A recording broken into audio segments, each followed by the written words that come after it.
Hey everybody, welcome back to the JabbaTheGriffin Animal Planet Power Hour.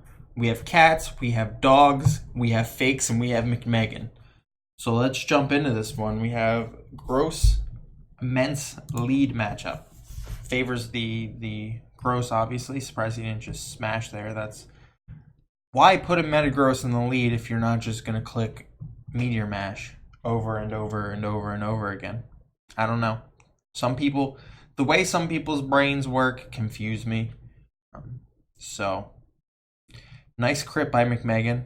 He's had a good run with those this matchup. That was a pretty shit one for fakes.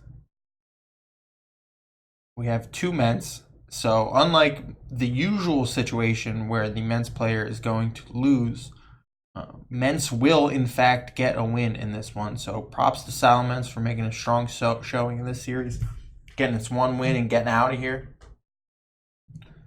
There he goes. He finally clicks the man attack, which is mash. We're seeing another Celebi coming in.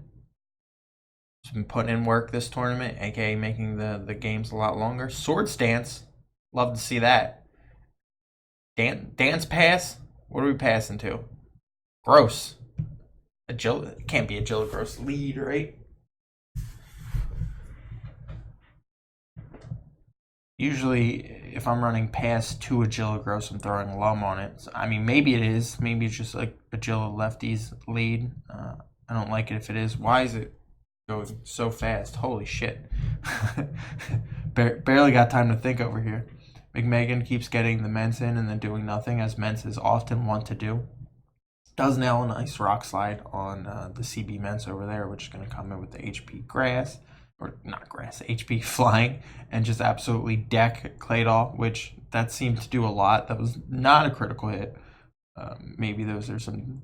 We've seen Fast Doll before, so maybe that's new meta is Fast Claydol. Because that seemed like a lot.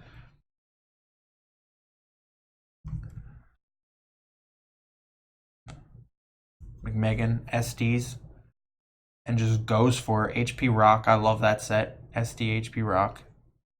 One of my favorites. Usually good for the time period in which Roar Zapdos was a thing. It's not really a thing that much anymore, so I'm not sure that's the best way to go. But obviously it worked out on this one. Nice EQ now right there. I mean, that was just going to end up being chip damage anyway. Here comes in an HP Flying or not. He just goes to the... yeah, I guess there's no point in HP Flying because you can't get around the Starmie with that. So he just goes into the Fat Boy and he'll just start body slamming because there's no reason not to, because nothing left can really wants to take that body slam. So that's what he's going to go with. And so that takes down the Starmie, and so then that's the last. Well, I just checked the lax, and it immediately left my head.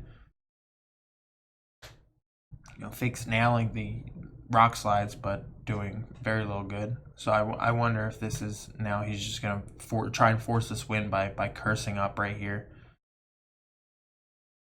Nope, he's not going to do that. Makes me wonder if it is curse. It definitely is not. Okay. So that's a bad spot for fakes, obviously. With that seemingly not being curse. And here comes the Claydol boom. And then crits. And that's a game. Good game and good riddance. I feel like there was trash talk, but it moved so quickly that we didn't see it. Fakes unhappy. The game was fun as long as it lasted. Maybe the trash talk was outside, because I have heard some rumblings about how shitty the trash talk was, but I didn't really catch any in the game, obviously, except McMegan dropping the GG and good riddance. They're not having fun. This is actually a blood feud they have. And now Fakes actually has to mail the dead body of his firstborn to McMegan to bake. So, you know, you got this one, McMegan, but Fakes will take the next one. Fakes will take the next one. Anyway, thanks for joining me and my cat for these three matches. I think the series fell apart a little bit after the first game, which was very good, very interesting. Second game was long, which don't mistake a game dragging on for a while for being good. That was a snooze fest. Um, Interesting sets, but sometimes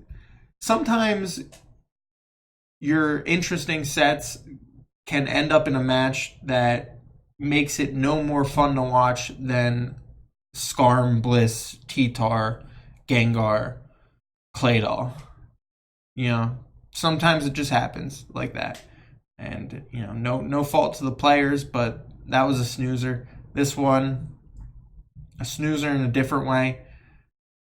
The crit was pretty big.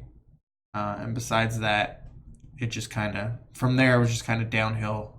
And Megan just, ended it summarily. The SD Rock Pass, Celebi put in a lot of work. Good set, best set, some would argue. Did its job. Didn't really do anything too fancy. Obviously, the goal is to you pass to Gilligros, which we don't know if that's a Gilligros, but you only really have two pass targets if it isn't, unless this is just fast, and that's why it took so much, because it's just fast, and then it receives sword stances, EQ and boom and fucking whatever, and then you just DD up with this, you Agility with this, you do whatever with this. Anyway, like I said, game one was really good, so watch that again. There's no animal interruptions either, so smash that motherfucking like button.